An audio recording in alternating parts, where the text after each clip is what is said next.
السلام الله عليكم ورحمة الله تعالى وبركاته وعن ذي الكيم بقيرتنا داونا يساي كسو لوادا ورقة شبه لقضبض وقدر كورونا وركينا أن ذي كوسو قد بندونا وقتاً وحقيب كنا قنية قدوميها قبل كبنادري وزيرك وحبرشده وحركة كجري حفيزك وحبرشده قبل كبنادري لقيه الجريه دقمة حمرويني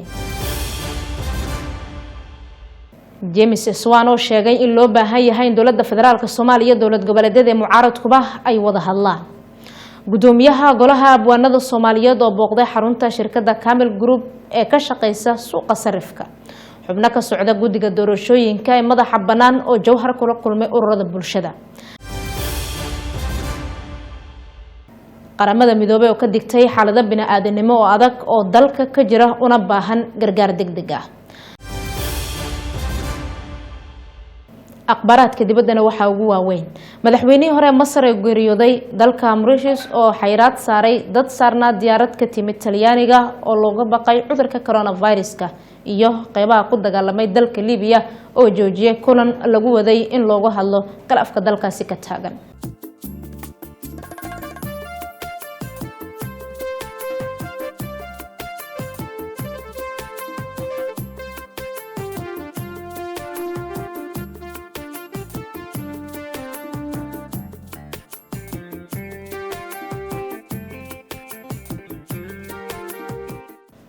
هجاك أنكو بالله بمركو هربا وزيرك وزارة وحبرشة التعليم تسرى دولة فدرالك الصومالية هي قدوميها قبل كبنادر يا مان تحرك كجري حرون وحبرشة أو لجه رجلية دقمة حمروين قبل كان بنادر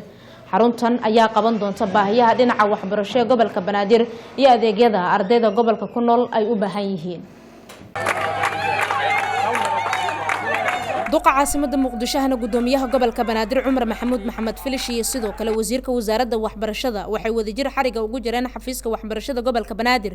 اللي جه رجلية دقمة حمروينة يضون الصيدو كلا يهلك سيكوسو جنايين كحجنا الدوق قار كم إذا قدومياش دقموين قبل كبنادر ضلضها وحبرشة قدوميها يا وزيرك يا كرمير كسمية أنت قيبض وككوبين يا حفيزك أنت سكدب وحور باهنت الله هذا الشاب اسمع عامر قدومي كحجان كارمها بلشة قبل كبنادر وحين حوستي إن دنك وحبرشة كجرتي عقبات أدو بدن لنع وحبرشة وحبدن عقبات أيها كجرتي عقبات دي أتكد دول قاضي مستقبلك لأن يرد الصومالية وكاجم هتعلنا مدن قدومي وحن كلا ربع إنا وحبرشة قبل كبنادر سيدا وزيرك وهرو الشيء هذا وشيء جدونه إن معمولك قبل كبنادر سيدا الدولة قبلية حقوق ضوضي وهلان دنك وحبرشة مدن وزير هذا كاجم هتعلنا دال كاج ونكسن أنا كانوا حرجيننا إن مستقبلك إن الله شيء عايتينك لأن يرد الصومالية أم عرورتنا أنسوي نكسن وقصوا بحدانه gudoomiyaha gobolka banaadir ahna duqa caasimada Cumar Filish ayaa sheegay qaabka dhalinyarada ay wax ku bartaan waqtigan inay tahay midaan wanaagsaneen balse ka maamul gobol banaadir ahaan waxaan diyaar u nahay ayuu yiri sidii sare loogu qaadi lahaa waxbarashada dalka doorka waxbarasho ee reer banaadir maanta ay ku sugan yihiin oo ah runtii door ayaan u qalmin sidii loo gaarsiin lahaa waxbarasho baahsan ubadkeena ay u heli lahaayeen kalsooni waxbarasho dhiirigelin tayo waxbarasho iyo tiro waxbarashaba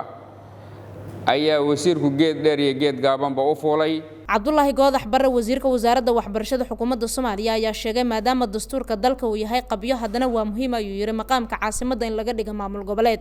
dastuurka waxa la qoray statuska hadda jiro oo jiro wuxuuna dastuurku yiri waxaan ahayn waa in la sameeyaa marka horta sidaan ma ahaan karno dabcan gadaalna uma noqon karo meesha kaliya meeshaas laga aadi karo caqliga saliimka wuxuu sheegay inuu yahay mar haddii magaaladan ay tahay yacni rubac hadduusan ka badnayn dadka Soomaaliya oo dhan inay halkan ku nool yihiin meesha kaliya laga aadi karo waa inay maamul goboleed noqotaa dalkuna federaal hadduu yahay dadkii intooda badan halkan degan yihiin gadaalna aan loo noqon karin meesha la joogana la joogi karin caqliga wuxuu sheegayaa in hore loo socdo halka meel oo loo soco karo oo qof kastoo siyaasi qof kastoo wax maamulay uu fahmi karo waa in laga aadaa maamul goboleed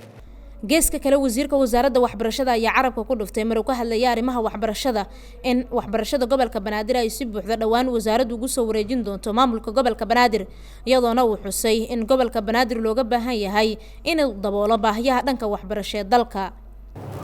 in wasaaradda waxbarashada ay ka go'an tahay sida ugu dhaqsaha badan ugu xanuunka yar culayska ugu yar saari karo gobolka inaan waxbarashada gobolka ku soo wareejino gobolka arintaas arin sahlan ma aha arin mas'uuliyad weyn wadato waay mana aha kaliya iskuulaadka wasaaradda waxbarashada maamusho kaliya in la wareejinayo waxa la wareejinayaa wax walba oo la xiriiro waxbarashada ee laga dhex agaasimo gobolka Banaadir waxa la wareejinayaa siyaasadda waxa la wareejinayaa maamulka macallimiinta waxa la wareejinayaa maamulka dugsiyada kuwa gaarka loo leeyahay iyo kuwa aan gaarka loo lahayn hagidooda waxa la wareejinayaa kormeerka waxa la wareejinayaa baahiyooyinka yar yar waxa la yiraahdaa hooyo caruurteeda wax uga fiican ma jiro ugu dambeyntiina wasiirka wasaaradda waxbarashada ayaa tilmaamay in macallimiinta dalka wax ka dhigta kaliya 32% ay yihiin macallimiin sax ah inta kale ay u baahan yihiin ayuu yiri dib u eegis macallimiinta imtixaanan qaadnay 2000 oo iyo dheeraad macallin imtixaan ka qaadnay waxaan niri magacaaga ku qorin kaliya aqoonta rabnaa meesha macallinku jooga inaan ogaan haddaan idin sheego aan naxaysaa boqolkii 32 ayaa macallimiinta waddan ka shaqayso macallinnimo u qalmo ma ooyeynaa waa maya ma waadanaynaa waa maya ma cararnaa ma xirnaa iskoolaadka maya waa inaan saxnaa arrintaas sixiday naga rabtaa dadkii ka rabto ayaad ka mid tihiin arrintan ayaa imaanaysa iyadoo kol hore duqa caasimadda Muqdisho ahna gudoomiyaha gobolka Banaadir Cumar Filish uu sheegay inay jiraan dad danyar ah waana awoodin inay iska bixiyaan qarashaadka waxbarashada balse taasi waxaan kaga gaashaaman karnaa ayuu yiri in dadkaasi danta yar loo baahan yahay inay helaan waxbarasho lacag la'aan ah oo aan dhawaan taasi fulin doono waa sida uu hadalka u dhigay duqa caasimadda Faadumo Cabduqaadir TV-ga Shabeelle Muqdisho wakiilka qaramada midoobay ee Soomaaliya ayaa ugu baaqay madaxda Soomaaliyeed in ay ka hadlaan kana shaqeeyaan sidii loogu dhabeyn lahaa qabashada doorasho hal qof iyo hal cod oo ka dhacdo Soomaaliya James Swan oo warbixin siinaya golaha ammaanka ee qaramada midoobay ayaa sheegay in loo baahan yahay in madaxda dowladda federaalka Soomaaliya dowlad goboleedyada mucaaradkaba in ay ka wada hadlaan ayna xaliyaan khilaafyada jiray soo noqnoqday Cabdicasiis Cali Guuleed ayaa inooga waramaya I'm honored to report to you today on the situation in Somalia. wakiilka qaramada midoobay Soomaaliya James Wan ayaa sheegay in rajada doorasho dalka ka dhacda sanadkan ay wiiqi karto haddii aan la helin wada hadal dhexmara hogaamiyaasha isla markaana aan la xalin arrimaha aan laga hadli karin ee sharciga dastuurka la ansixiyay isagoo ka hadlayay golaha ammaanka iyo waxa uu sheegay Swan in kastoo la ansixiyay dastuurka ujeedadiisu tahay in awoodda lagu wareejiyo dadka haddana loo baahan yahay in wax badan laga qabto si loo xoojiyo in laga dhabeeyo doorasho inay dhacdo wuxuu muujiyay inay jiraan su'aalo ay tahay in jawaab loo helo si loo kordhiyo sharciga dastuurka arrimahan waxaa ku jira qaabka loo damaanad qaadayo 30% kuraasta dumarka iyo nooca doorasho ee laga qabanayo Soomaaliya ayuu James Wan yiri James Wan ayaa golaha ammaanka u sheegay in haddii aan la helin wada hadal dhexmara dowladda federaalka Soomaaliya maamul goboleedyada iyo mucaaradka arrintan ay dib u dhigi karto in doorasho ay dhacdo sanadan 2020 waxaan ku go'aabinayaa dowladda federaalka Soomaaliya dowlad goboleedyada mucaaradka in wada hadlaan oo ay xal ka gaaraan arrimaha ay isku hayaan ayuu Swan wakiilka qaramada midoobay Soomaaliya James Wan ayaa sheegay in ciidamada dhawaan dowladda federaalka Soomaaliya ay geysay gobolka Gedo inay abuuri karaan xiisad colaadeed waxaan ogaanay in ciidamada nabad sugidda ee dhawaan la geeyay gobolka Gedo ee Jubbooyinka ay horseed u noqdeen xiisad sii kordhaysa ayuu yiri James Wan warbixin siinaya fadhiga golaha ammaanka ee qaramada midoobay wakiilka ayaa ku baaqay in laga fogaado colaad iyo kala qaybsanaanta ay ka faa'iideysanayso al-shabaab dowladda Soomaaliya ayaa dhawaan sheegtay in ciidamada la geeyay Gedo ay difaacayaan xuduudaha dalka Cabdicasiis Guuleed Shabeelle TV gudoomiyaha golaha abwaanada ayaa booqday shirkadda Camel Group of Company oo ah shirkad ka shaqeysa suuqa sarifka online-ka ee Forex. gudoomiyaha ayaa sheegay in maamulka shirkadda ay hayaan howlo ay bulshada ugu adeegayaan. warbixintan waxa haya wariyahayga Cabdikariin Ciise Cadaawe. Camel Group oo ah shirkad ka shaqeysa sarifka lacagaha qalaad kana mid ah shirkadaha ugu waaweyn dalka ayaa maanta waxa booqday gudoomiyaha golaha abwaanada Soomaaliyeed Abwaan Xirsi Dhuux. maamulka shirkadda Camel Group iyo shaqaalaha shirkadda ayaa soo dhaweyn balaaran u sameeyay abwaanka. sidoo kale abwaanka waxa uu sheegay inuu ku faraxsan yahay shaqada ay u hayso shirkadda Camel Group shacabka Soomaaliyeed sidoo kale la aamini karo. waxaan runtii ku faraxsanahay inaan soo booqdo shirkadda Camel Group qaybteeda muxuu ahaa financial-ka walaahow badanaa ka jiray magaalada warar badanaa isdhex maray marka horta Camel iyo Camel ma kala laba mise waa isku mid shaqa isku mid laba kalena waa kala laba Camel oo English oo marka loo lafsirna Camel oo geel waasna waa Camel karaan degan laba kala waan ku kalsoonahay in shirkadani ay tahay shirkad ganacsiga oo sarifka caalamiga si fiican u taqaana aadan ugu kalsoonahay waxaan kaloo ku kalsoonahay inay tahay shirkad hantila ah oo muxuu ahaa ilaa guri weyn oo dhowr dabaqa muxuu ahaa magaalada kule oo haddii wax taabtaan kabi karta xataa waan ku kalsoonahay inay tahay shirkad aad u taqaana maaragtay ka ganacsiga arrimahaas waxa ku saabsan waan ku faraxsanahay in aan wax khasaare ah iyo muxuu ahaa intaad wadaan howlahan aysan idin taaban waan ku faraxsanahay waan rajeynayaa inaad caawin doontaan shirkadaha kale oo arrimahan dhex galay Soomaalidu sideedaba markii uu qof moos ku iibiyo suuqa haddii la arko qofka in 10 islaamood ay xoogaa fayl u galaan dadkoo dhan suuqa dhan waxay ka dhigayaan suuq Muusa loo bedelayaa magaalada dhan marka wixii kulli waa leedin ku arkay markii leedin ku arkayna waa lagu daatay marka waxaan rajeynayaa inaad tababaro badan iyo way aragnimo badan aad sii doontaan dhalinyarada shacabka Soomaaliyeedna ay ka digtoonaan doonaan aday wax ku darsanayaan oo wuxuu waa hantidana sidaad ogtihiin dib badan baa loo maray marka waa ku mahadsantihiin sida uga taxadaraysaan dadka Soomaaliyeed wuxuu ahaa xoolahooda aad haysaan aad iyo aad u mahadsantihiin. dhanka kale maamulka shirkadda Camel ayaa ka warbixiyay booqashada abwaanka iyo siday ugu faraxsan yihiin inuu soo gaaro mid ka mid ah xarumaha ugu waaweyn shirkadda Camel Group. بسم الله الرحمن الرحيم الحمد لله رب العالمين ثم الصلاة والسلام على رسول الله صلى الله عليه وسلم مقعي ياسين عرب وأحمد أهنا مدح فاينانشال سيرفيسكا maanta waxaa sharaf weyn inoo ah waxayna soo booqday gudoomiyihii golaha abwaanada qaranka Soomaaliyeed mudane Cabdi Dhuux mudane Xirsi Dhuux soo dhawaan leenahay waan ku faraxsanahay booqashada abwaanka iyo abwaanada qaranka Soomaaliyeed waa afkii waa indhihii waa maqalkii dhagaha Soomaaliyeed waxaan leenahay abwaane alfa mar soo dhawow xafiiskaadii soo dhawow. Cabdikariin Ciise Shabelle TV Muqdisho. qaramada midoobay ayaa sheegtay in Soomaaliya wali ay ka jiraan xaalado bini'aadanimo aad u adag arintan ayaana sabab looga dhigay abaaro deganaansho la'aan iyo fatahaadaha dalka ka dhacay. abaaro isdaba yaala dagaalo iyo deganaansho la'aan ayaa sababay in ka badan 5 milyan oo qof oo Soomaali ah ay markaasi u baahdaan gargaar degdeg ah ayuu yiri James Swan wakiilka qaramada midoobay ee Soomaaliya. waxa kale oo uu sheegay in ayaxa ka kacay Soomaaliya oo ah kii ugu xumaa muddo 25 sano oo qayb dalka kamid ah oo dhibaato ku hayo. si taasi looga jawaabo waxa looga baahan yahay ayuurada bixiyaasha in laga helo kaalmo degdeg ah. wuxuu sheegay dhaqaalaha Soomaaliya inuu horumar fiican sameynayo marka loo eego go'aankii IMF iyo waliba bankiga adduunka ee ahaa in Soomaaliya ay u qalanto in laga cafiyo deymaha.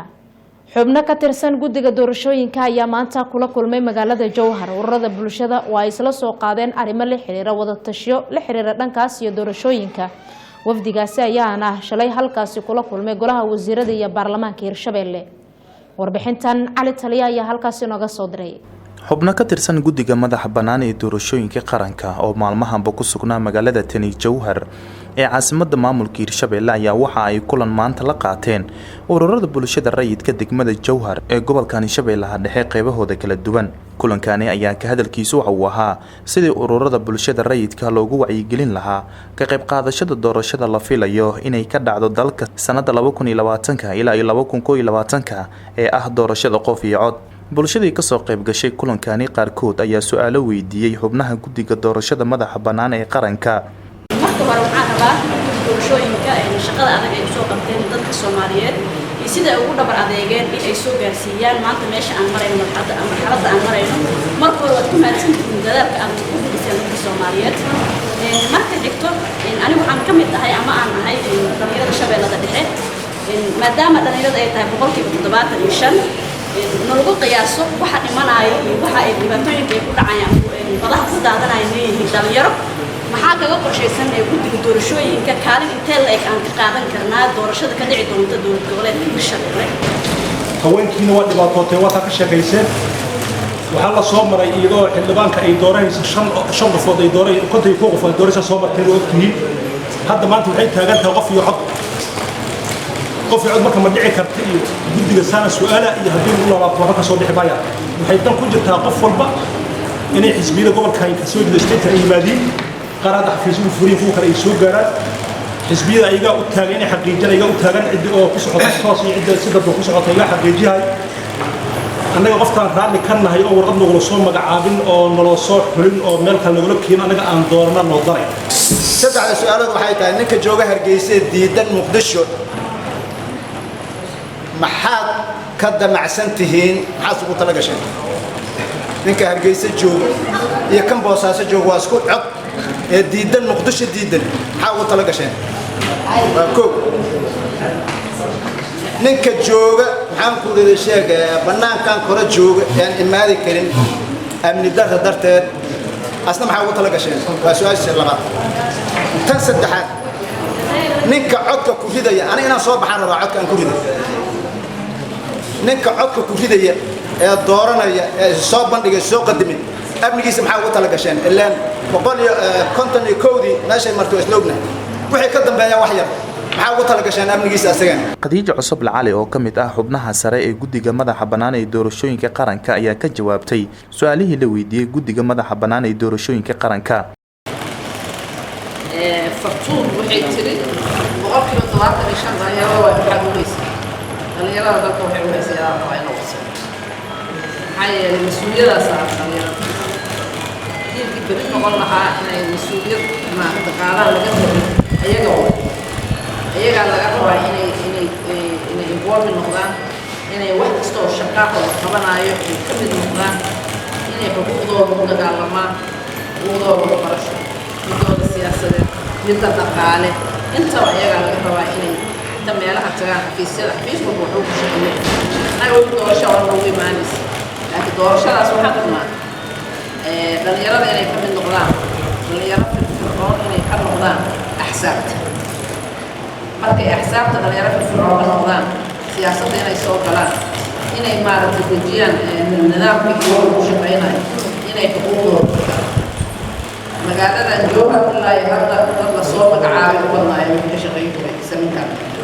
in wacyigelinta loo sameeyo inay xuquuqdaas leeyihiin inay kasoo qaybgeli karaan nasarkooda in la doorto inay wax doortaan in loo fududeeyo meelaha ay wax ku dooranayaan ya berrito ama meelaha la isku diiwaangelinaayo waxaasoo dhan waa ka shaqeyn regulations ay jira ama habraacyo loo raaci doono haddii ilaahay yidhaahdo waxaasoo dhan waxay soo geli doonaan wacyigelintu waa bilaab insha allah waa sii socon doontaa waana soo dhaweynaynaa waxaan idin leenahay contributionkiina ama waxa aad maaragtay ku kordhin kartaan arrimahan oo dhan waa muhiim maxaa yeelay sidaas sheegtay ninku baahi dadka aysan qabin oo gaar aad qabto baahidiina waxay u baahan tahay tixgelin haddii aad idinka sheeginana cid kaloo idin sheegaysa sidaas darteed inaad ka qayb gashaan oo wax kastoo la sameynayo ama wacyigelin ha ahaato ama in la doorto ha ahaato ama in la isdiiwaangeli ha ahaato inaad ka wada qayb gashiin waan soo dhaweynaynaa waan rabnaa waan idinla shaqaynaynaa kulamadan joogtada ee wacyigelinta ee guddiga madaxa bannaan ee doorashooyinka qaranka ay ka wadaan magaalada Tani Jowhar ee caasimadda maamulka Hirshabelle ayaa waxa uu ku soo aadayaa xilli dhawaan madaxweynaha Jamhuuriyadda Federaalk ee Soomaaliya mudane Maxamed Cabdullaahi Maxamed Farmaajo uu ansixiyay sharcigii doorashada qaranka علي تلي عبدي شبيلة تي في جوهر dadka waxaysta inay caawiyaan dadka danta yar ayaa ah arin muhiim u ah mujtamaca dhexdiisa Cabdullaahi Cali Isaaq waa aabe haysta wiil yar oo dhibaato dhinaca caafimaadkiisa ah ay la soo gudboonaatay waxaana gacan siiyay shirkad Diamond Group oo u diyaarisay safar caafimaad oo dibadda ah maxamuud cabdinaasir soofaysane ayaa warbixintan isha ku hayay soona diyaariyay. shirkadda Diamond farxadda oo maanta igelisay Cabdulaahi Cali Isaaq waa abba Soomaaliyeed oo uu ka xanuunsanayo wiilkiisa yar ee Cali Cabdulaahi wuxuuna magaalada Muqdisho u keenay in lagu dabiibo xaaladiisa laakiin dhaqaatiirtu waxay u sheegeen in aan dalka waxba looga qaban karin caafimaadkiisa. Aabahan oo danyar ah ayaa garab ka helay shirkadda Diamond Group oo ku caawisay in wiilkiisa lagu soo dabiibo dalka dibadiisa gaar ahaan wadanka Turkiga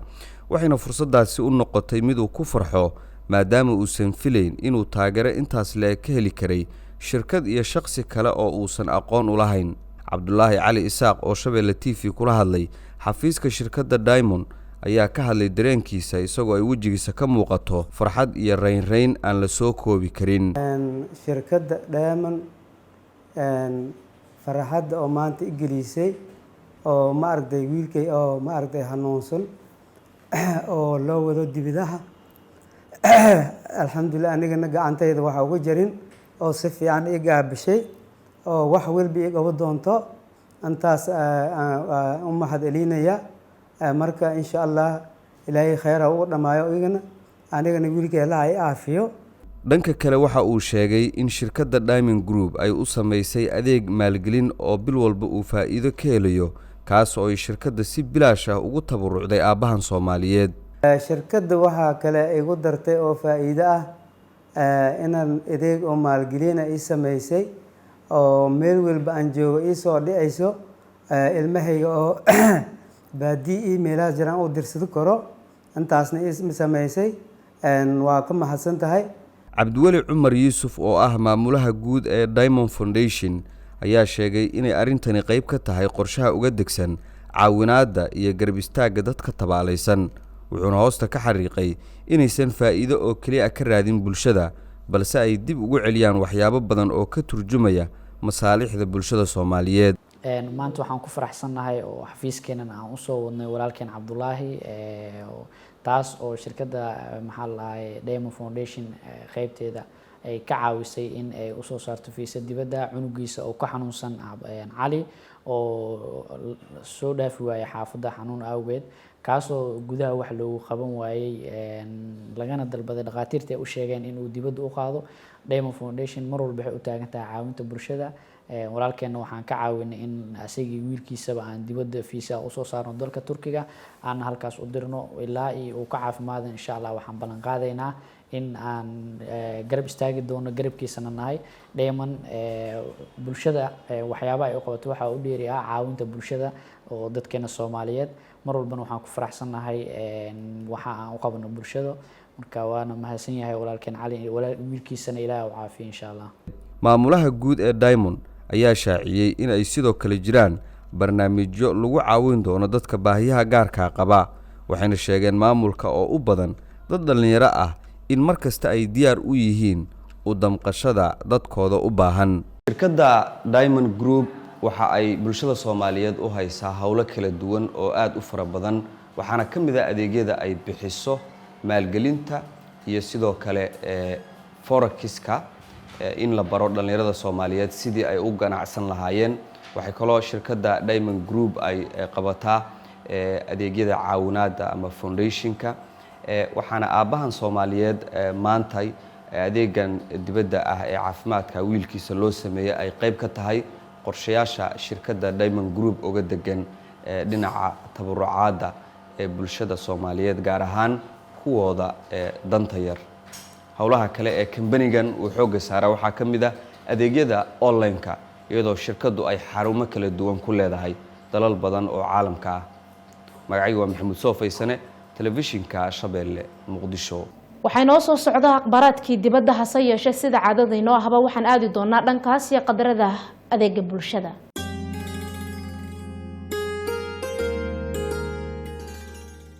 caafimaadka waa dhadhanka ugu macaan ee nolosha hase yeeshee maahan joogto oo xanuun ayaa daba socda. daryeelkan u raadina caafimaadkeena waa mid ka mid ah xulashooyinka ugu muhiimsan ee aan samayno. haddaba Sulub Hospital waa goobta saxda ah ee aad ka heli karto adeeg daryeel caafimaad. sulub waa xulashada koowaad ee daryeel caafimaad ee dadweynaha waa xarun dhammaystiran oo leh soo dhoweyn iyo adeeg tayadiisu sarrayso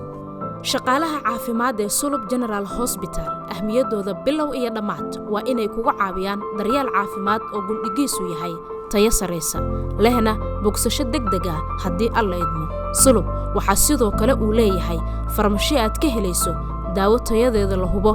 laguna keydiyo heerkulka saxda sida farmashiyooyinka dalalka horumaray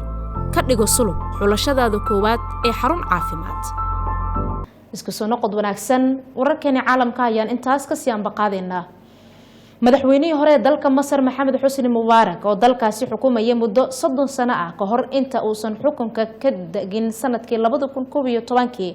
markii uu dalkaasi curtay kacdoonkii Carabta ayaa geeriyooday isagoo oo jira 91 jir Xusni Mubaarak ayaana sanadkii 1928 ku dhashay tuulo ku taala gobolka Delta Nile dalkaasi Masar waxa uu ahaa madaxweynaha afraad ee dalka Masar oo talada qabtay sanadkii 1981 ilaa iyo inta laga riday sanadkii 2011 markii uu dalkaasi ka curtay kacdoonkii loo yaqaano guugi Carabta mas'uuliyiinta dalka jasiiradaha Mauritius ayaa xayiraad ku haya rakaab saarnaa diyaarad Alitalia oo ka timid magaalada Rome ee dalkaasi Talyaaniga waxayna u sheegeen in dadka ka yimid waqooyiga dalka Talyaaniga uu ka dilaacay xanuunka cudurka coronavirus-ka ay midkood tahay in la karantiilo ama markaasi ay isaga laabtaan dalkooda